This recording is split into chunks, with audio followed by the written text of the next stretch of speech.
चलिए शुरू करते हैं मन की शांति का कारवा। हरिराम एक मेडिकल स्टोर का मालिक था। सारी दवाइयों की उसे अच्छी जानकारी थी।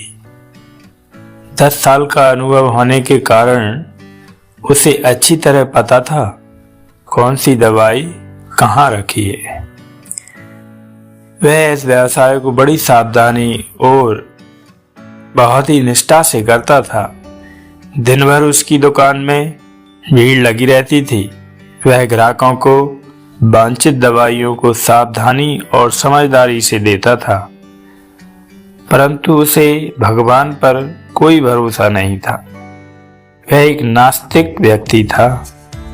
उसका मानना था कि प्राणी मात्र की सेवा करना ही सबसे बड़ी पूंजी है और वह जरूरतमंद लोगों को दवा निःशुल्क भी दे दिया करता था और समय मिलने पर वह मनोरंजन हेतु अपने दोस्तों के संग दुकान में लूडो खेलता था। एक दिन अचानक बारिश होने लगी। बारिश की वजह से दुकान में भी कोई न था। बस फिर क्या, दोस्तों को बुला लिया और सब दोस्त मिलकर लूडो खेलने लगे। तभी एक छोटा लड़का उसकी दुकान में दवाई लेने पर्चा लेकर आया। उसका पूरा शरीर भीगा हुआ था। हरिराम लूडो खेलने में इतना मशगूल था कि बारिश में आए हुए उस लड़के पर उसकी नजर ना पड़ी। ठंड से सिकुड़ते उस बच्चे ने दवाई का पर्चा बढ़ाते हुए कहा, साहब जी, मुझे ये दवाइयाँ चाहिए। मेरी माँ बहुत बीमार है, उनको बचा लीजिए। बाहर और सब दुकानें बारिश की वजह से बंद हैं। आपके दुकान को देखकर मुझे विश्वास हो गया कि अब मेरी माँ बच जाएगी। उस लड़के की पुकार सुनकर लूडो खेलते खेलते ही हरिराम ने दवाई के उस पर्चे को हाथ में लिया और दवाई देने को उठा। लूडो के खेल में व्यवधान के कारण अनमने से मन से दवाई देने के लिए उठाई था कि बिजली चली गई।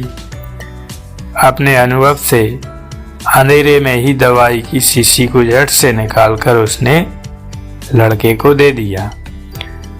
दवा के पैसे देकर लड़का खुशी खुशी दवाई की शीशी लेकर चला गया। अंधेरा होने के कारण खेल बंद हो गया और दोस्त भी चले गए। अब वह दुकान को जल्दी बंद करने की सोच रहा था, तभी लाइट आ गई और वह यह देखकर दंग रह गया कि उसने दवाई समझकर उस लड़के को दिया था वह चूहे मारने वाली जहरीली दवा की शीशी थी, जिसे उसके किसी ग्राहक ने थोड़ी देर पहले ही लौटाया था। और लूडो खेलने की धुन में उसने अन्य दवाइयों के बीच में यह सोचकर रख दिया था कि खेल समाप्त करने के बाद फिर उसे अपनी जगह पर रख देगा। उसका दिल जोर जोर से धड़कने लगा। उसकी 10 साल की विश्वसनीयता पर मानो जैसे ग्रहण लग गया। उस लड़के के बारे में वह सोच सोचकर तड़पने लगा। यदि यह दवाई उसने अपनी बीमार माँ को पिला दी तो वह अवश्य ही मर जाएगी। लड़का भी छोटा होने के कारण उस दवाई को तो पढ़ना भी नहीं जानता होगा। एक पल वह अपने लूडो खेलने के शौक को कोसने लगा और दुकान में खेलने के अपने शौक को छोड़ने का निश्चय कर लिया।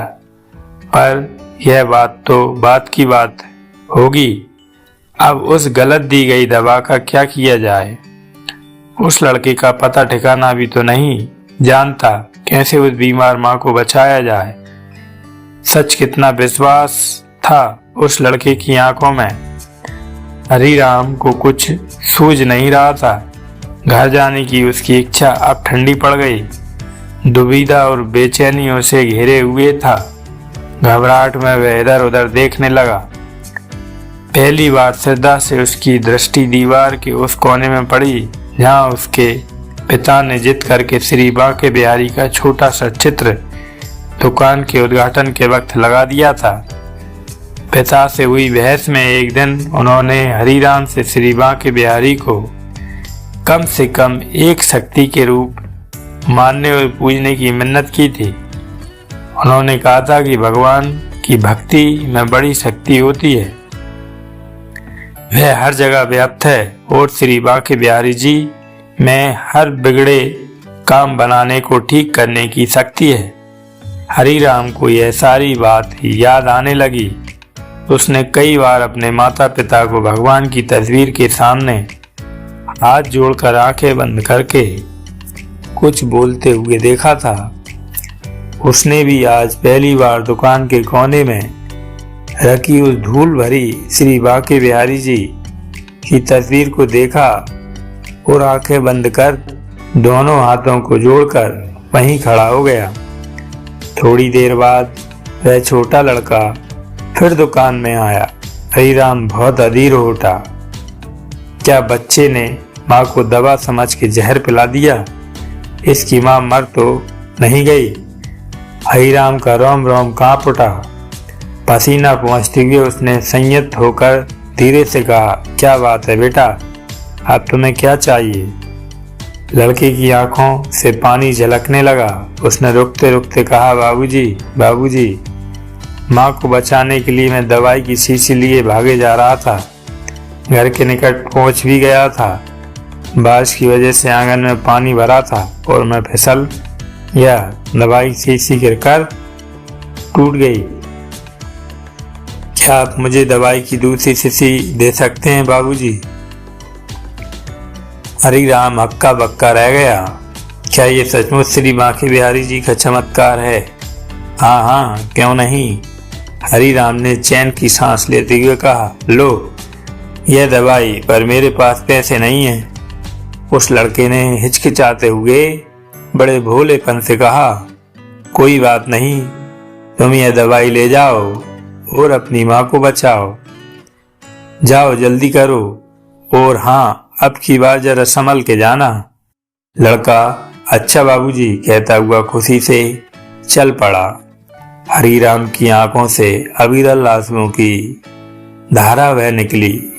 श्री बांके बिहारी को धन्यवाद देता हुआ अपने हाथों से उस धूल भरे तस्वीर को लेकर अपनी छाती से पहुंचने लगा और अपने माथे से लगा लिया।